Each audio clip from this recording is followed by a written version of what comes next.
right, let's take a look at this week's internet weather. So these are the top 10 most probed ports for this past week. You can see that a lot of the different rankings have not changed, although one in particular has. We'll take a closer look at it. But just to run down these ports, many of them are very familiar to viewers of ThreatTraq. Port 23 TCP is Telnet, still at the top. 445 TCP is SMB, again, still at the top. Ever since WannaCry, I'm pretty sure. In third place, we have ICMP, or ping and like functions. 1433 is MS SQL Server. In fifth place, we have 443 TCP. That's TLS, or SSL, as some people will still call it. Down 2 places is 22 TCP. That's SSH, followed by 123 UDP. That's NTP, or Network Time Protocol. Our star for the week is 5555 TCP, which is Android Remote Debug Bridge, which has moved up 7 spots. Ninth place is 3389 Remote Desktop Protocol. And then in 10th place, we have 81 TCP, which is an alternate web port. It's nice to see the Android Debug Bridge port back in the top 10. Yeah, I guess it's nice. Yeah, in terms of familiarity. Oh, man, I remember that number. It's like an old friend. Yeah. So taking a look at the top 10 most sources probing, again, this is number of individual sources and not a measure of the overall volume. 445 we've seen before, we talked about. 23 TCP Telnet we've talked about. 22 TCP SSH talked about. 8080 TCP is an alternate web port, sometimes used for proxy services, as well as IoT. 2457 is a relative newcomer to the list. I'm pretty sure it has to do with the video game Valheim, which I've talked about before on the show about a month ago. 8291 and 8728 are both related to MikroTik routers. Those are characteristic ports for those devices. 80TCP is plain old web. 1433 and ping we've also talked about before. So I'm curious about the video game one. Talk to us a bit more there, Matt. Because we will be taking a look at it in just a second. So showing scan flows on port 5555, again, Android Debug Bridge. This is software that is used to connect into an Android device and configure it remotely.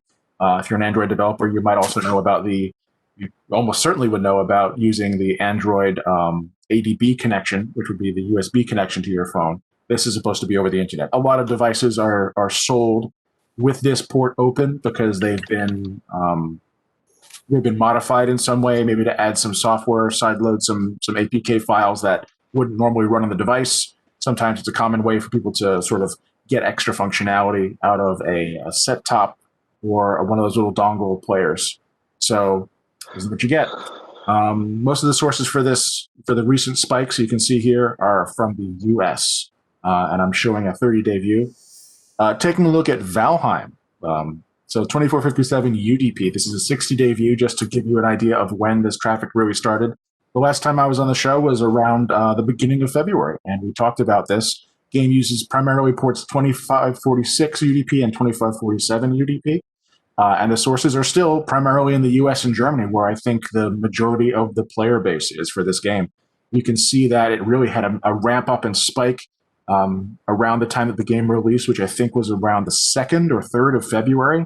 An initial spike, I guess that has to do with the announcement of the game and a whole bunch of new players coming in.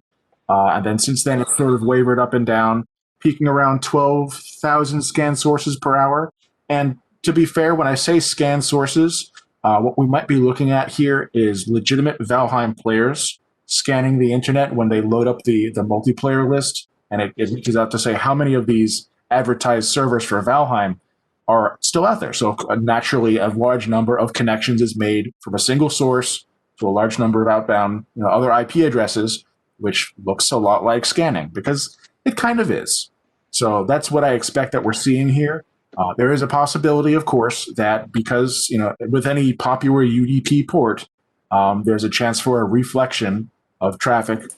So this could be used technically in reflective DDoS attacks. I have no evidence that that's being done. But as with any other port that shows up on this report, that's UDP, I feel like it's not too long until we start to see that. Yeah, it's interesting. There's I was just doing some Googling, and there's a bunch of guides online on how to set up your own dedicated server for it and everything. Mhm. So that's interesting. The game would want you to do that.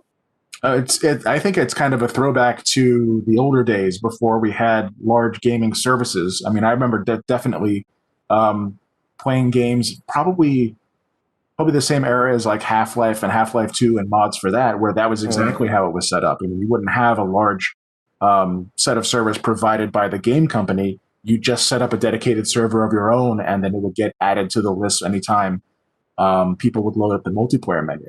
That was very common for a long time. That's cool. My age, I guess. I remember those days, but I think I was a little bit too young to be into video games so much. Wow. Yeah, I'm also playing the young card. It's too young for that time. I've been told I'm too old to be playing video games, but I don't believe that. So no, never too old. Come on. All right, and that is this week's internet weather.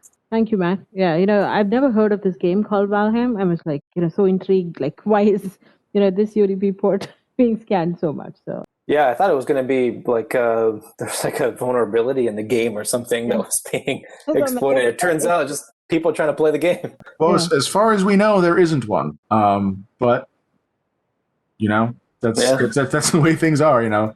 The story evolves. There might be one. It's just there's no evidence of that quite yet. Yeah, zero risk is not a thing. Right? Yeah, and at least we're watching it, so that's good. Right?